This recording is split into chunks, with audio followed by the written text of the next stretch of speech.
ta'e akka namaa miti inni hin sobu duba hin gaabu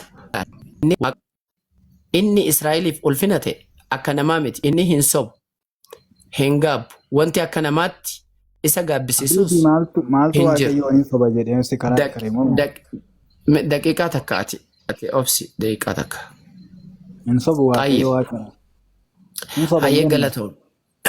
macaafa jallisee sobeennaanii si duukaa dubbanne yeroodhaaf sayyuu mana Hayyee galatoon mi obsi. Ammallee siifin baasaa macaafa keessaan sii baasaa seera lakkoobsaa ishii okay. Quraana kan jiruun quraanni waama nu barsiisu tokkoyyuu hin qabu wangeela kana malee. Mee daqiiqaa takka yoo obsite akkamirraa agartee yaa mucaa namaa maaluma Lakki quraanni waan nu barsiisu hin qabu quraana bira yoo maaliif akkana jedha Waaqayyo akka namaa miti inni hin sobuu gaabbuudhaafis inni ilma namaa miti. Yaa dhugaadha wangeelli dhugaadha. Inni ilma namaa miti. Inni ilma namaa miti. Dhugaadha moo soba? Waaqayyoon maalti nama jedhare? Is dhuga moo soba?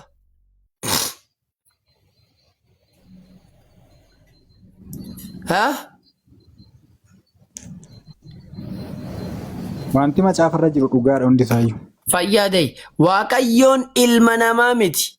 Macaafa kaan irraa si dubbisa Iyesuus Kiristoos waan inni ta'e illee amma sitti agarsiisa.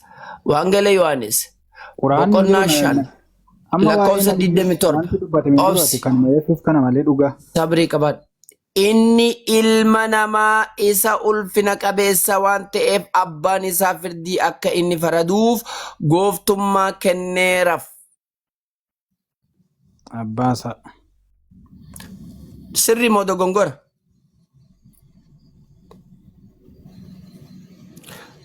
Waaqayyoon ilma namaatii miti reefu waliin jenne. Yesuus ilma namaati moo ilma namaatii miti? Yesuus waaqayyoodha. Macaafni maal jedha? Inni ilma namaa isa ulfina qabeessa waan ta'eef. Maaltu si mormiree kana? Inni ilma namaati moo ilma namaatii miti? Inni nama guutuu waaqa guutuudha. Yesuus ilma namaati moo ilma namaatii miti? Akkuma ilma namaa ta'eef waaqayyummaan Awwaa'ee san sin gaafan. Yesuus ilma namaati moo ilma namaa miti? Lakki ilma namaa miti inni waaqayyoodha. Duba macaafni inni kijibee jechuudha. Okay, macaafni sobee? Akka ilma namaatti dhufe malee waaqayyoodha kaanni maal ta'een namichi kun? Macaafni sobee? Lakki macaafni hin sobne. Garriin sitti afuufamtee jirti. Ammaan booda yoo dubbii takka lama goote qiyaamaa sitti bu'u jira. Inni ilma namaatii ija. Dhugaadha moo soba? Hafuura jinniidha moo? Arrabaa miti arrabni hin fayyadu. Inni ilma namaatii jedha. Ilma namaas akka keenyaa miti. Akka keenyaa haa ta'u feeto akka barbaadee haa ta'u ilmi namaa ilma namaatii ilma namaati moo ilma namaatii miti? Ilma namaadha jechuudhaaf immoo Yohaannis 8:58. Yesuus ilma namaati moo ilma namaatii miti? Kana qofa yoon si deebise dogoggoraa hubachuu dandeessa waan ta'eef ol duukaa deebifna. Kana qofa kuni dogongoraa macaafa bar. Kun namummaa isaa iddoo ibsuttidha. Hayyee nama moo namaa miti? Namummaa qaba Yesuusii garuu waaqadhaa siin jedheera. Abboo akkasiin hin jenne Yesuus ilma namaati moo ilma namaatii miti? Namummaa qaba garuu waaqummaan isaa. Macaafa kanarratti namummaa siin gaafanne boo'ate akka wallaalaan ta'iniiti. Maqaan kee beekaadha. Maqaa guddaa kana baadhattee moo? Yaa dhaggeeffadhu guutummaa waaqummaa namummaa Kiristoos keessa. Guutummaa waaqummaa guutummaa minaamination corporation inni ilma namaa ni jedhamoon jedhu. Guutummaa waaqummaa namummaa Kiristoos keessa. Kana dubbisime kana dubbisi. Namummaadha kun namummaa isa waaqummaan guutuu keessa jirudha kun. Ishee dubbisi kana. Namummaa isa guutummaa waaqummaa keessa jiru. No sambooda naaf sartaa dubbadhu kana dubbisa qofa dubbisi. Maalin dubbisaree? Ni dubbista dubbisi. Maali waa'ee namummaa waaqummaa namummaa Yesuus waa'ee namummaa waa'ee nomination dubbisi silaa waa'ee harree dubbista dubbisi kana.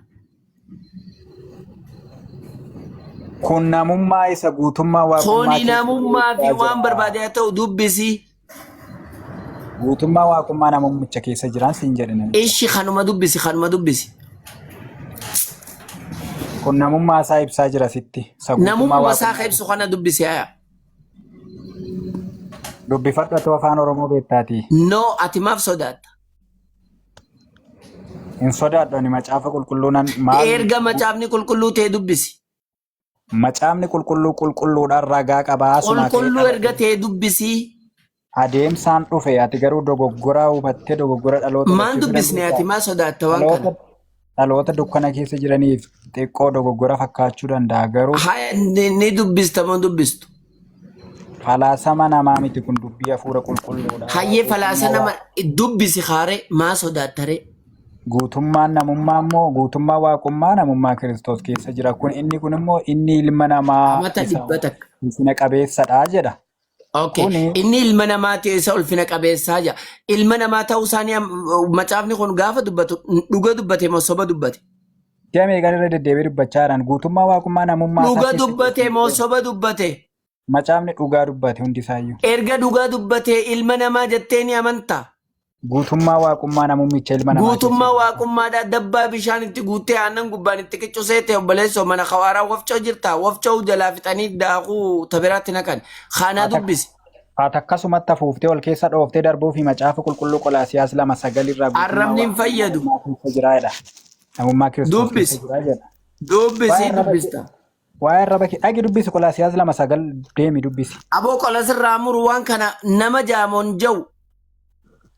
Namicha nana ati yeroo hundaa namichi dubbisi ni dubbista akkam? Inuma maraqqanta yeroo hundaati namicha nana dubbisne amma kana dubbisi jetteenaan. Erga dubbistee duba ni sobee moo dhugaa dubbate? Dhugaadha kan macaafa qulqulluu. Erga dhugaa ta'e ni fudhattaa ilma namaa ta'uusaa? Qulqulluudha macaafni qulqulluu kan macaafni qulqulluu. Ilma namaa ta'uusaa dubbistaa macaafa miicuun deemu. Beektonni meeqa irratti ol falmanii beekaan fadhees wallaalaan fadhees waa'ee saniitii dhimma biraati. Laala kinji ilma namaa jettee erga dubbiste sirri moo sirri? Macaafni qulqulluu waggaa 3,000 dura ture. Waggaa 3,000 miti guyyaa 3 dura haa turu. Ni dubbista moo dubbistu? Amma timee Habiibi wal kabajuun gaariidha kana dubbiseeraati. Yooti kabajaa wallaalte akka ati beektutti hojii yaana. Waa'ee amantaa musliimaa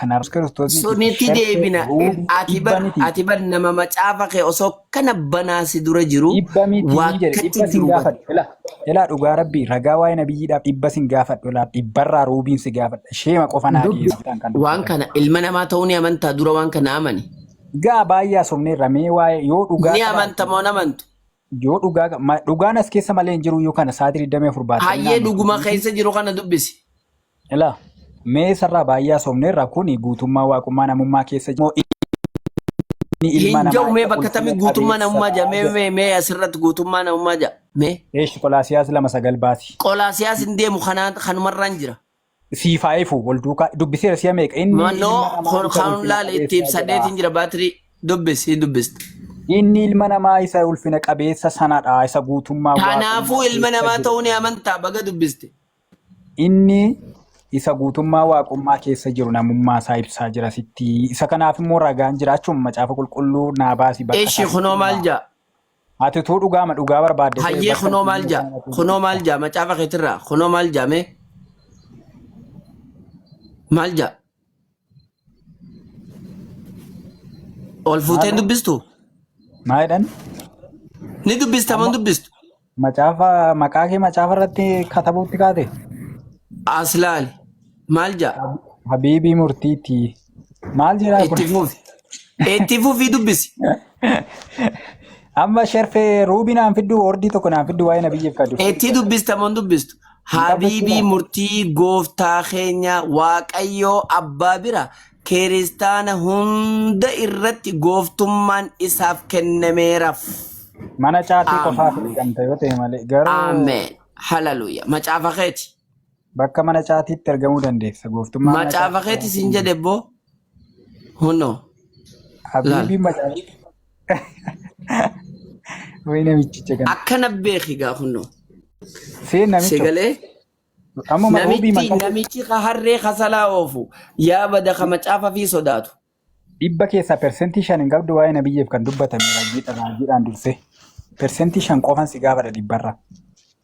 Hin beeytu waan takkallee. Macaafa keetittis hin amantu. Macaafas hin amantu. Macaafallee hin fudhattu. Maali waa'ee macaafa qulqulluu sa'aatii 24 lallabdu. Askanni dura bakkatti Iyesuus dinqii ja'ame gorsaa dinqii ja'ame islaam. Lakki fakkeenyaa fi dinqii isaas dhiisii ilmuma waaqayyoo sana. Bakkatti dinqii gorsaa dinqii ja'ame qofa dhiisi waaqayyummaa isaa. Bakkatti gorsaa dinqii ja'ame fidi. Gorsaa dinqii sana qofa isa qofa barbaaddaa? Isa yeroo biraa dubbisuu danda'a. Isa qofaan fadha. Waaqummaa isaa sii kennuu danda'a. Achitti kakuu moofaatti waggaa 700 dura waaqayyoo jedhameera. Kakuu haaraa keessatti dhufee waaqayyo ittiin jedhameera. Wallahi Ustaaz Abdul Fattah kun ittiin isa dhuguma.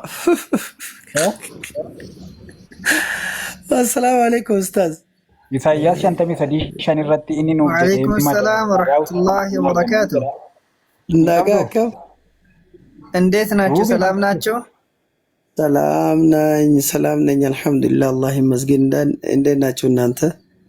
ወማን ቀበን ያቢላ በሬ ደጅራሜ እኮ ነው ገለተሳ ሰሞኑን ጠፋ አንተ አለው እኮ እዚህ ነው ያለሁት። ይሄንን ሰሞን እኮ በመንፈስ ተሞልቼ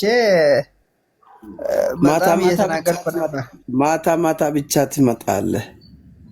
ያ ማታ ማታ ይሻላል። ኦኬ ችግር የለም። ጠዋት ለምን አትመጣም? ጠዋት የሆነ ነገር አለኝ ታውቃለህ፣ የሆነ ፕሮግራም ስላለኝ ጠዋት አይመችኝም። ኦኬ ከሲ ማሻአላህ ችግር የለም። ይሄ ይጠነሳል እሱ አሁን ማጠነስ ጀመረ። መጠነስ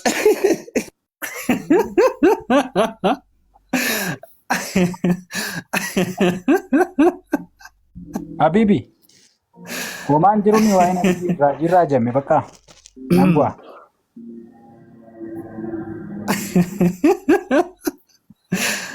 Rakkoodha. Akka rakkootti akkam jirta beekaa nagaa keeti? Amaariffaa xiyyada jalaa fitte wallahi ammoo jazaan kee. Bareeda jirta bare Amaariffaa horoo xumurtee yaade maashaallah.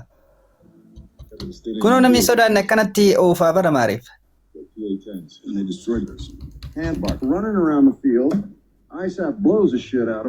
maashaallah tabaarakallah. zaadakallahu cilman siin jenna inshaallah si yaa dabalu. آمين جزاك الله خيرا اتفوفا beekaa maal jette?